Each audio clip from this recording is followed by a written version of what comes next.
call the July 21st, 2025 work session of the Jackson County Board of Education to order. This time I'll turn it over to Dr. Brown for his comments. Good evening, Board. First off, I want to say thank you for your attendance today and the groundbreaking. I think we did come out a little unscathed with the weather. It did get a little cooler after the rain, which was really nice, but just I think a historic moment for our community and our school district. And it's one we'll look back on a long time from now and say we planned well and tried to do the best thing for our community at the time with the information that we have. So thank you for your attendance there. This evening we'll have a GNET's MOU, Memorandum of Understanding, that we've signed the last 2 years. It'll be our third year with Commerce in Madison County. We house and serve their GNET students. That'll be part of our action items this evening. So I want to make you aware of that. Dr. Hargreaves? Well, good evening. Great to see everyone. It is an exciting week as we prepare to welcome teachers back. Lots going on with new teacher orientation, and we're really looking forward to our second Inspired Conference on Friday, where we'll have all staff there. We have a lot of presenters lined up, a lot of our own internal teachers and leaders presenting, and also some great folks joining us from the Department of Education and other folks around the state. So it's always a fun time just to see that energy and kind of have the synergy of all of our folks coming together. So that's not part of my official presentation, but just as we all get ready for school to start, there's just a lot of excitement in the district, and just thank everybody for all the hard work that goes into that.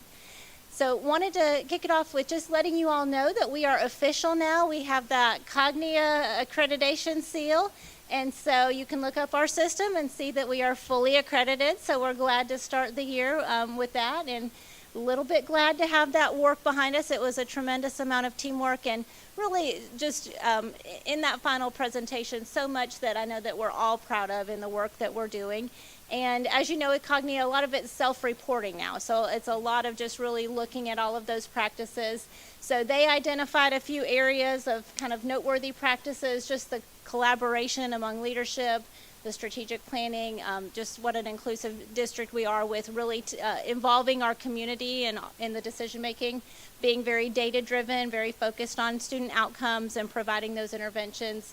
And then just our culture of continuous improvement is another area that they notice as a real strength. So I think we could all agree that those are things that we're really working on. And then a few areas to focus on, which again are areas that we kind of highlighted for them and let them know, hey, we're really working. We have a growing ESOL population. We're really looking at how we're building that curriculum to make sure that we're expanding that support and resources. And then with our MTSS process, it's a strength for us, but also as we look at improving outcomes through thinking about attendance and on grade level reading status, those are areas that we're really focused on. And so that's an area that they agreed, yep, that's a great area to really keep that focus and do that work. And then with student engagement, that's another area where we continue to have conversation just about the learning experience, how we really engage our kids in relevant, authentic experiences to get to that deeper level of learning. So I think we're all pleased to see that what they identified, it's the work that we're doing. So it's great to be able to continue that. And then wanted to let you know, summer's a time oftentimes where we review our policies. So we did go back through our graduation policy as well as our awarding and transferring credits. And so I want to share just a little bit with you, and we're going to let that lay on the table for a month, for 30 days, and so we won't be approving that quite yet. I think you have a copy in there that you can take a look at as well. We had a lot of collaboration with our leaders around this and just wanted to make sure that we had updated everything in light of changes in course names and standards and that type of thing. So we were kind of revising to get rid of outdated language. When we sent it to legal, they actually recommended that we take our one policy and break it into two and go with just more general language that really mirrors the language of the state policy. So that's what we did. So just to kind of give you a quick overview of the changes, we're replacing the previous IHF 6 with just IHF, which is more general. And then what they recommended is that we use a regulation instead of a policy, which can be changed. We'll still have that in Assembly, so it'll be captured there. But that way, if there are changes in course names or things that come, we won't have to always continue to revise that policy for that. So all of the details are now in the regulation, and you'll see that the policy is more general. So we followed that recommendation.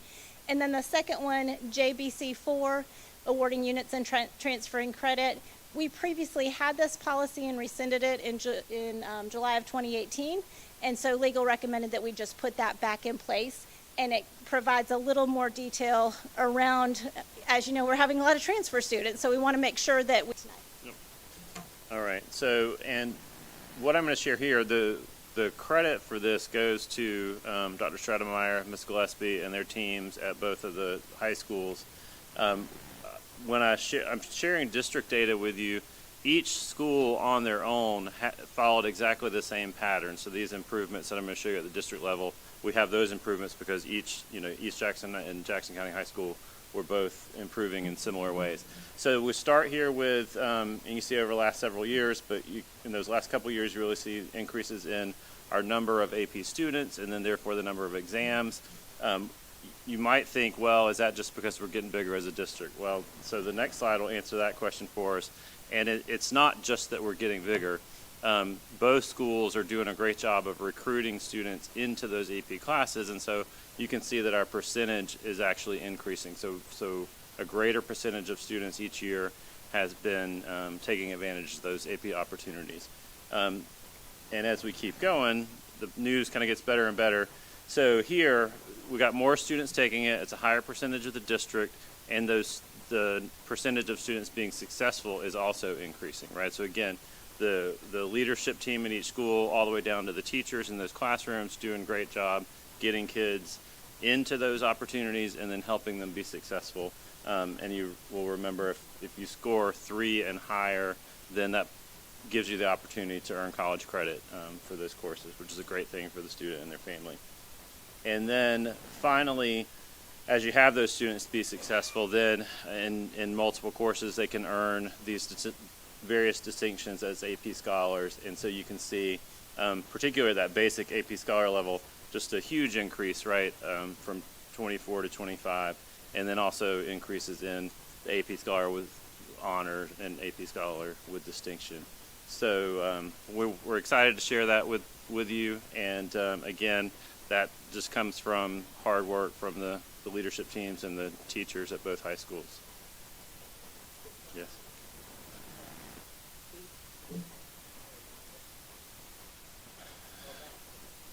I may phone a friend in the audience because they're more familiar than I am.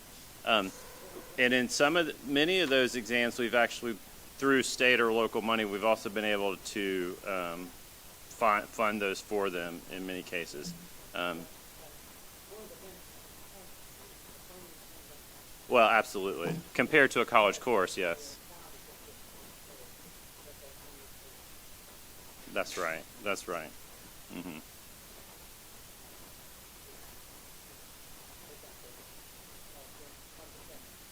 Absolutely, right. And, AP, IB, dual enrollment, those all feed into that, those opportunities for kids to build up those credits before they even go to school. And then, of course, if they're looking to go to more competitive schools, then having the AP, having these high, AP credits then helps them be able to get into those schools as well. So, yeah, about $100. 110. Mm-hmm. Mm-hmm. Anything else? Yes. Okay. I should have studied more. I'm going to turn to Miss Gillespie again because she's going to be able to.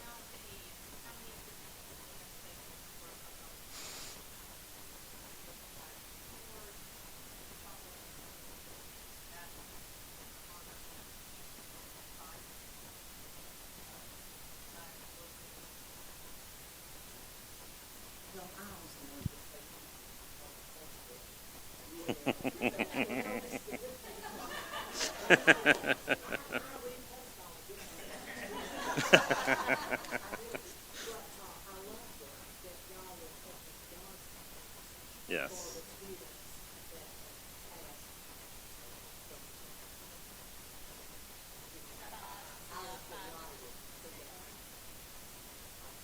Yeah, not every district's doing that. That was a really nice touch. Yeah, absolutely.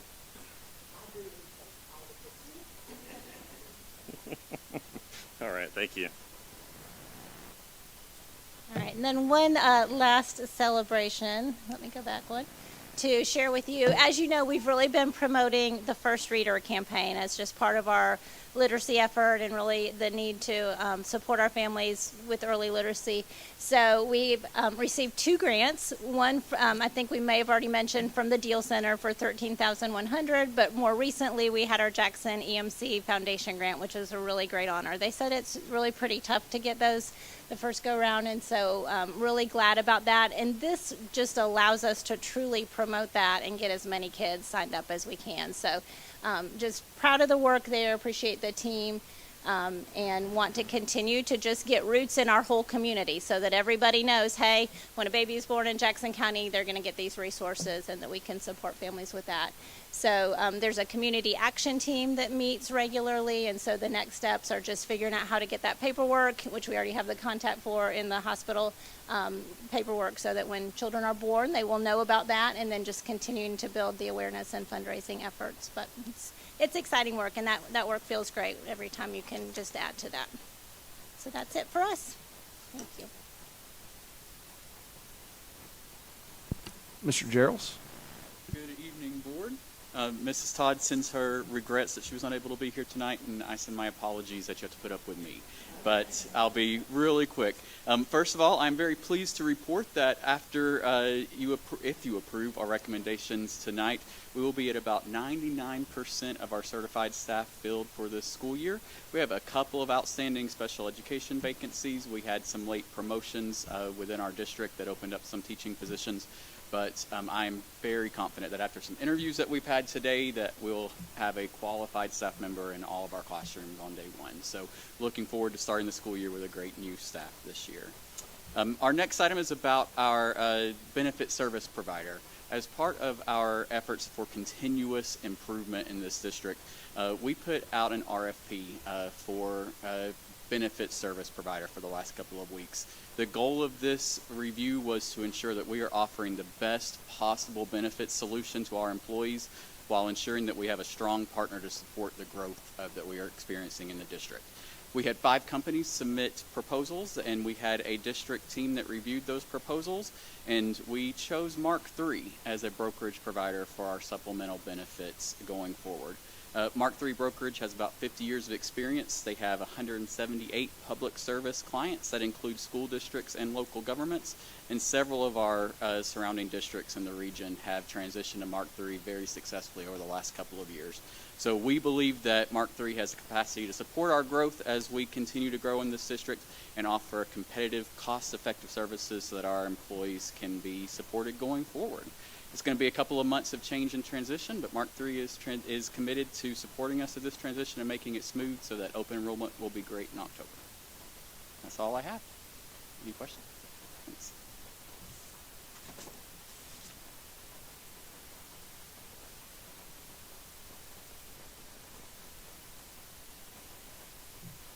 Good evening, Board. Grateful for a chance to share a few things with you tonight. Enrollment, just an update, we're growing. And central registration has been inundated the last week or two with folks who are anxious and excited to join us here in Jackson County. And we're going to do everything we can to make sure that we efficiently and effectively welcome them to Jackson County and have them join our schools as best we can. So that process is underway. Don't have a number for you that we want to give you right now. It's a little bit in flux every minute. We've got lots of kids coming though, and we'll see what that number looks like. We'll have that for you at the next meeting, just so you kind of know where we're at. But to let you know, we are growing, just like we have been the last 5 years. It's a little bit of a trend there, if you didn't notice. The second thing, just touch base on our code of conduct. Each year, as you know, we ask the board to approve the code of conduct for this year. Very minimal changes to it. Last year we made some changes to kind of the basic form of it, but this year just really one change, and it has to do with the cell phone law that was passed, the House Bill 340. We added that little piece to the code of conduct, but otherwise it's pretty consistent. We found last year that the changes we made were very effective. Our schools were very much in agreement that it's been effective for them in the past year, so we'll probably keep things pretty much the same. But please feel free to look that over, and if you have any questions about the code, feel free to reach out to myself or Mr. Gass. We'll be happy to answer any questions you have.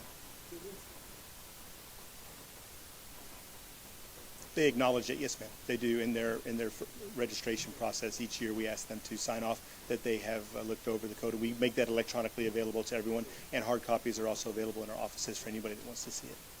We sure do. Any other questions about the code? So we'll go back. So one thing real quick, just looking at the big change this year, as you know, the state legislature passed a law that had to do with distraction-free educational environments, and part of that law involves the cell phone usage of our students. And so in accordance with that law, we have updated our procedures here in Jackson County in terms of how students can access personal electronic devices during the school day. And so for our kiddos that are kindergarten through 8th grade, they will not be permitted to access their personal devices from the first bell of the day until the end of the day. And that's in accordance with the law there. So that's part of that process. And what we're allowing is for our schools to kind of determine where those phones can be stored. So if the school decides that backpack is okay, then that could be all right. Or they could also have a place for the student potentially to do that. But that'll be based on the school's discretion or the teacher's discretion for that. So allow for them to be able to monitor that best. At the high school level, there's no change for us really. What we did last year and in the past is what we'll continue to do, because the law doesn't really apply to 9 through 12. It's only a K through 8 initiative. But we're going to continue to require that our students at the high school level keep their phones out of use and out of sight during instructional time. So during class periods from bell to bell, we'll ask them to have those phones completely out of use. And that will be a continuation of what we've asked in the past. So during transitions, hallway, and at lunch, they'll be permitted to utilize their devices during that time, but not during instruction. Do you have any questions about that? All right. Very good. Appreciate y'all. Thank you very much. All right. Good evening, board. Thank you again for making it out to the ceremony today. We're going to send out a new schools FAQ tomorrow to our community, district-wide through Parent Square. I think after we broke ground, the photos have already gotten almost 100 likes, so people are already seeing that it's out there. We're going to kind of address some of the biggest questions that we're getting from our community, and that we're going to continue to get, and hopefully be able to answer some questions. And so when do the new schools open? So obviously we'll just highlight the fact that the high school and elementary school open in August of 27, Sells Mill open in 2028.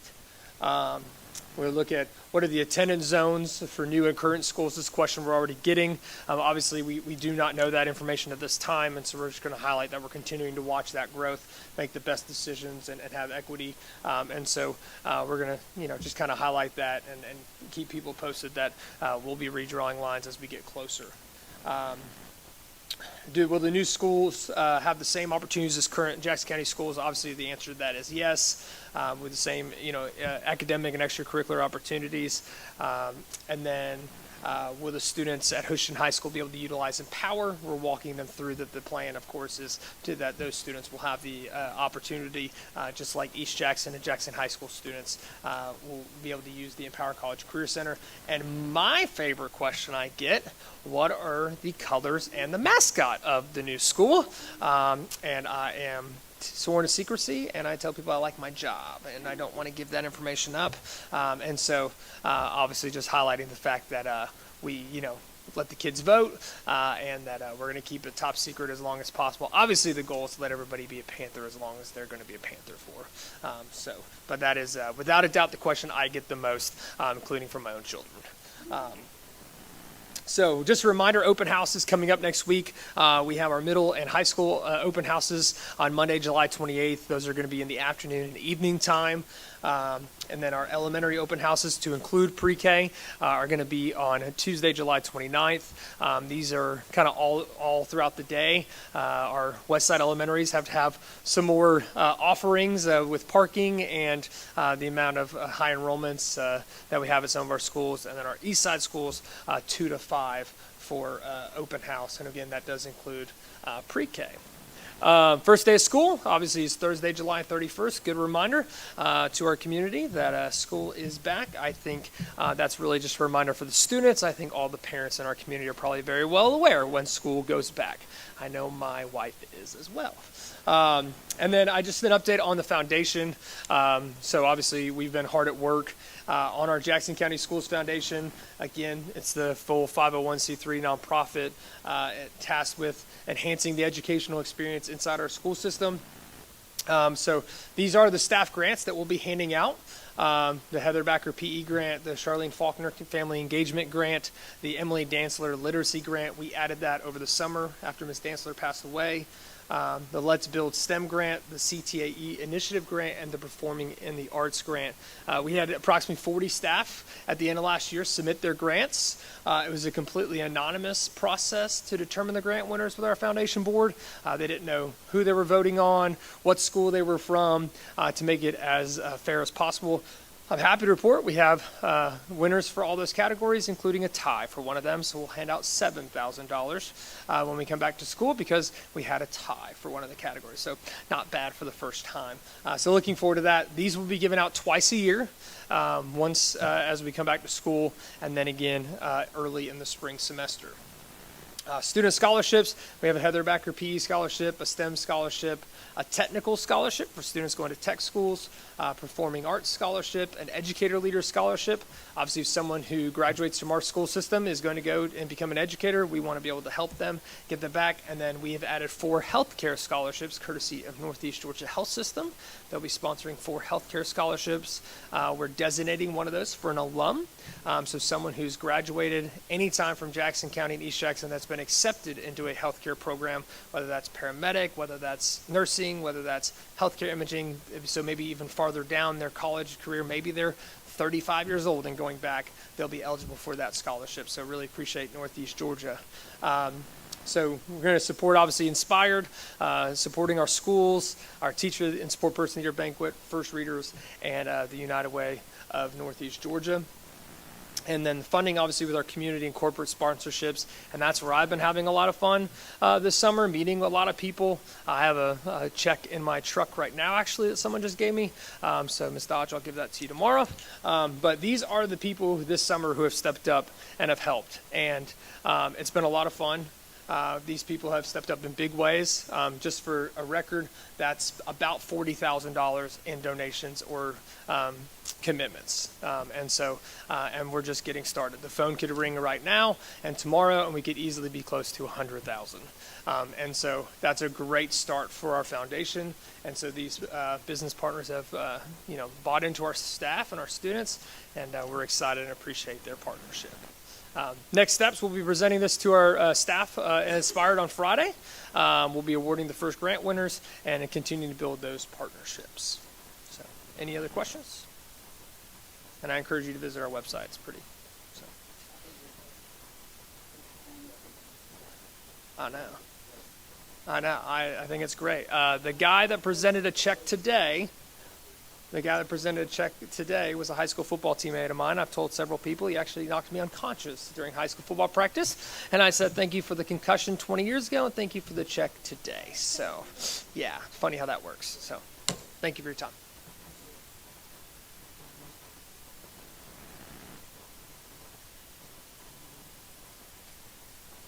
Good evening, board. Well, we have ended one fiscal year, and we're getting into a new fiscal year, and we're being audited on a previous year. So we're operating in about 3 fiscal years right now. It's so much fun. But I do have great things to share with you.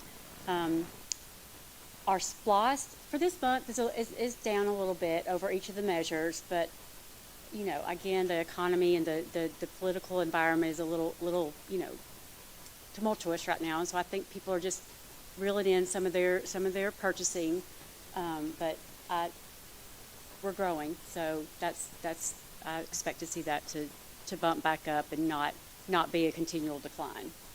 And then there you go. That's the story. Ending fund balance, $30.35 million. So from last year, where we had dipped into a little bit to some of the fund balance to help finish Legacy and Heroes. This year, with being conservative and really watching and just pressing people on being budget conscious, we were able to increase that fund balance almost $11 million.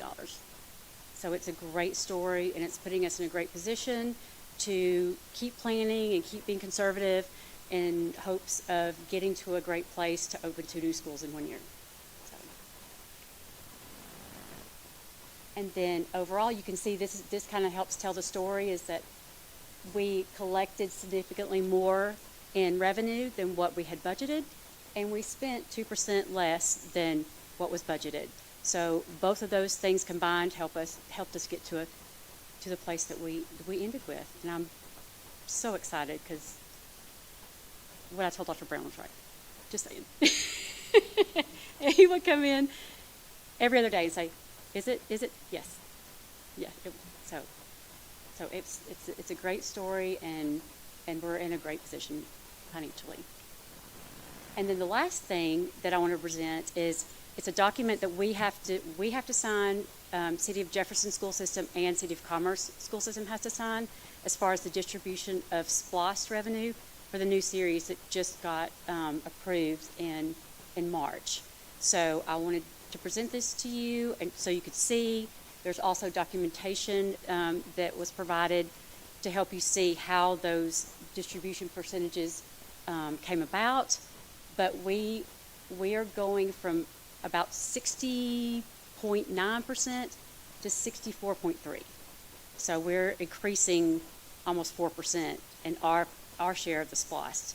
So that's why I'm not worried about SPLOST, because we're going to see a huge increase once the new series starts being collected, just because of our share of that revenue. Why? Because our enrollment. And I mean, it's really interesting to see. Like, I looked at the last 5 SPLOST series and the changes, and it kind of, waffled a little bit. But the last couple, our share of it has grown significantly. So, which is logical because we're growing significantly. But it's good for us. It's good. Any questions? Thank you.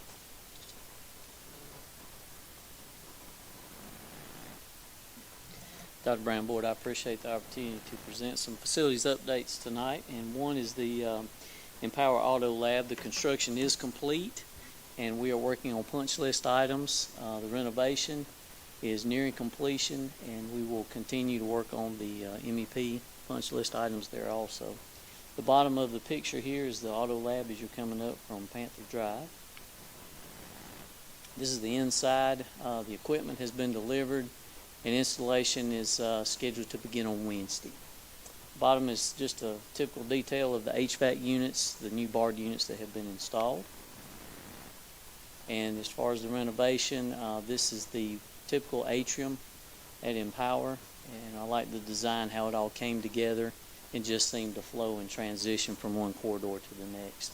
The bottom is a typical classroom that shows the tile, some of the painting, and the lights. East Jackson Middle renovation is also nearing completion.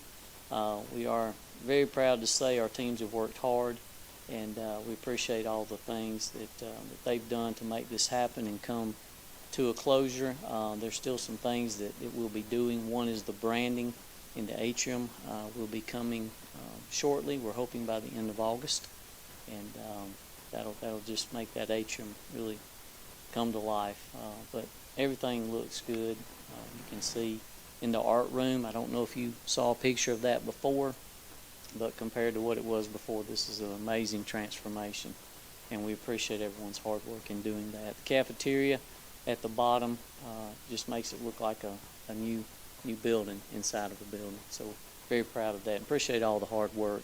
And let me say this, I appreciate the partnership with Carol Daniel on the auto lab and the renovation, the hard work and dedication that they have done along with the planning of Southern A&E to accomplish those things. And let me say this, anytime you do a renovation, from personal experience, you never know what you're going to run into. And everything that came about, they've mitigated. We've come up with a plan, and I just appreciate their dedication in that. East Jackson Middle synthetic turf field at East Jackson High School. This picture is outdated. If you can imagine all the underlayment laid down and then the gravel on top of it, and the turf field was delivered on Friday, and they were supposed to start installation on that today. Heroes Playfield, which is next door, we're very excited about that. The rain kind of at the beginning did hold us up a little bit, but they're in full swing now, and very excited to see that coming to nearing completion, hopefully sometime in the next month. And this slide is blank for the simple reason that we did have groundbreaking today, and I was not able to get a picture and slide it in there, but those of you that were there remember it. I would have liked to have gotten a lightning bolt in the back, but it just did not work out. But let me say this, I'm looking forward once again to the partnership that we have with Carroll Daniels Southern A&E and everybody that is working hard to make this project a success already. And just appreciate everybody being there and the words that were spoken. And it just shows the true dedication of our county, our system, to our children. Thank you, Dr. Brown. Board, any questions? All right, thank you.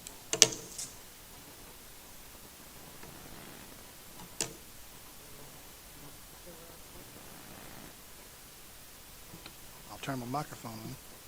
I'd like to call the meeting, the July 21st, 2025, Jackson County Board of Education meeting to order.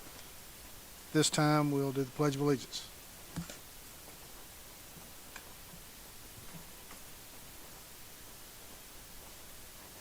To the flag of the United States of America and to the republic for which it stands, one nation, under God, indivisible, with liberty and justice for all.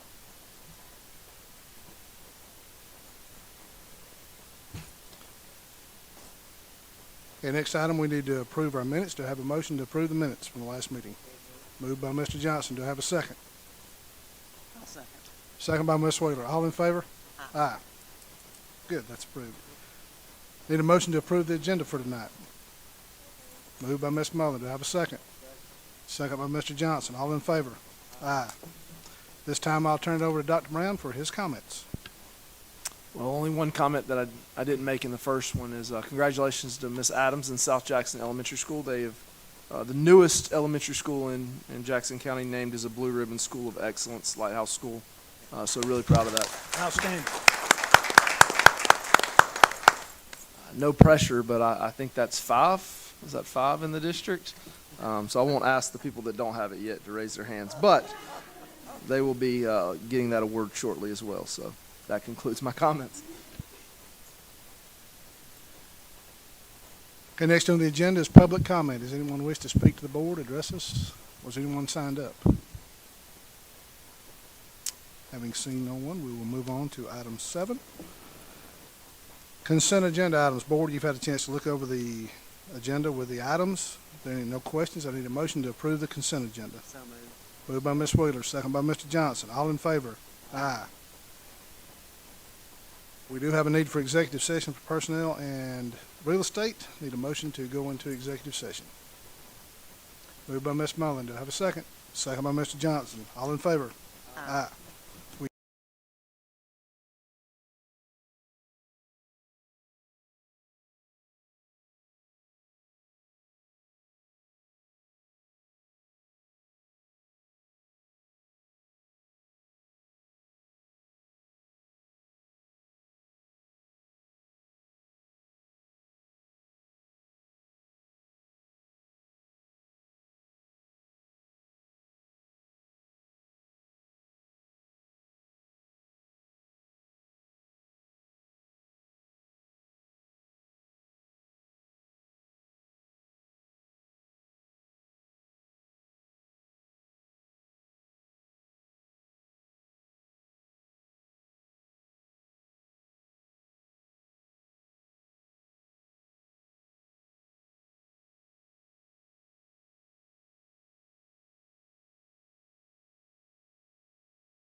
We're back.